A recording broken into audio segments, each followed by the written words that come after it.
इस्लाम, हाज़िर मजलिस और साथियों, आज हम 26 जनवरी यौम जमहूरिया के मौके पर यहाँ जमा है।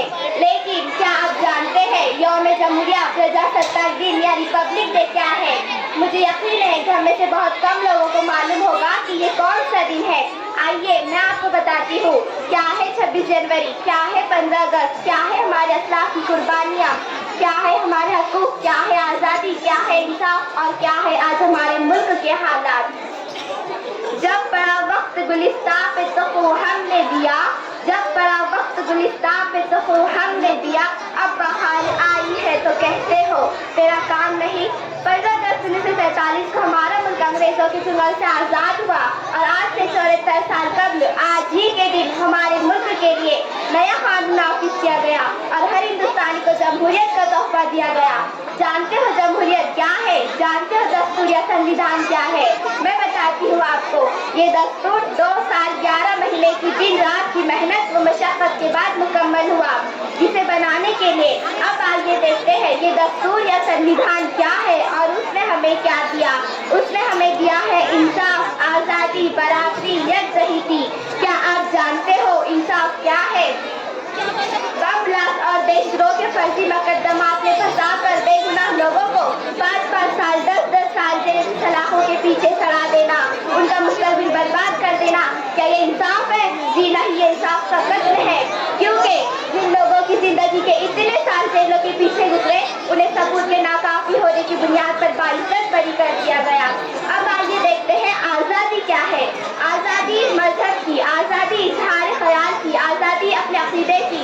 मगर आए दिन हम देखते हैं कि लोगों को मजहब के नाम पर सताया जा रहा है। मजहब हमें एक दूसरे से मोहब्बत करना सिखाता है, लेकिन कुछ नादानों और देश के दुश्मनों ने मजहब को नफरत का जरिया बना दिया है। इस मुल्क को आज़ाद कराने के लिए हिंदू, मुस्लिम, सिख, ईसाई सबने अपना खून बहाया है, इसलिए इस मुल्क पर हक भी सबका बनता है।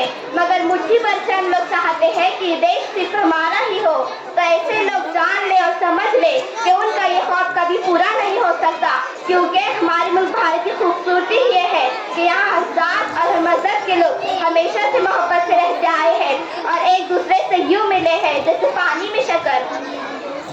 चमन में इख्तिलात रंग व बू से बात बनती है, चमन में इख्तिलात रंग व बू से बात बनती है। हम ही हम हैं तो क्या हम हैं, तुम ही तुम हो तो क्या तुम हो। हमारे दस्तूर ने हमें दिया है बराबरी। बराबरी यानी कानून की नज़र में हर हिंदुस्तानी बराबर है। एक जुर्म की सजा हर मुजरिम के लिए एक ही होगी, लेकिन हम अपने आस पास नजर दौड़ाए तो हमें आज के हालात बिल्कुल अलग ही नजर आते हैं। जिनके पास रुपया पैसा है, जिसके पास सियासी ताकत है, कानून उसका गुलाम है, वो कुछ भी कर ले, कानून उसका कुछ नहीं बिगाड़ सकता। मैं ये नहीं कहती कि सब ऐसे है, लेकिन हमें हालात ऐसे ही नजर आते हैं और इन हालात का बदलना इंतहाई जरूरी है। ना समझोगे तो मिट जाओगे ए हिंदुस्तान वालों, ना समझोगे तो मिट जाओगे ए हिंदुस्तान वालों, तुम्हारी दास्तां तक ना होगी दास्तानों में। हमारे दस्तूर ने हमें सिखाया है यकजहती। यकजहती क्या है? यकजहती है मुल्क में बसने वाले तमाम शहरी आपस में मिलजुल कर रहे और इसी से हमारा मुल्क मजबूत होगा और किसी दुश्मन को हमारी तरफ आंख उठाने की हिम्मत नहीं होगी। लेकिन अफसोस है कि कुछ लोगों को ये यकजहती पसंद नहीं और अपने गंदे दिमाग और गंदी सोचों के जरिए हमेशा तो मजहब के लोगों में नफरत के बीज बोते हैं और अपना मतलब हासिल कर लेते हैं। और मेरी बातों से आप इनकार नहीं कर सकते। ऐसे ही लोग मुल्क के असली दुश्मन हैं। उन्हीं दुश्मनों से लड़ना आज मुल्क से सच्ची मोहब्बत है। उन्हीं दुश्मनों की कोशिशों को कुचलना आज हम सबका फर्ज है।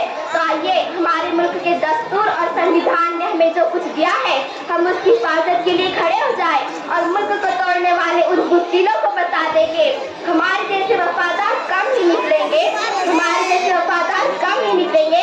जमीन खोद के देखो तो हम ही निकलेंगे। और बातिल से डरने वाले आसमां नहीं हम, और बातिल से डरने वाले आसमां नहीं हम, 100 बार ले चुका है तो इंतहा हमारा। और आखिर में अल्लाह से दुआ गो है कि अल्लाह हमारे वतन को बुरी नजरों और बुरी साजिशों से महफूज रखे। आमीन। जय हिंद। बहुत अच्छे।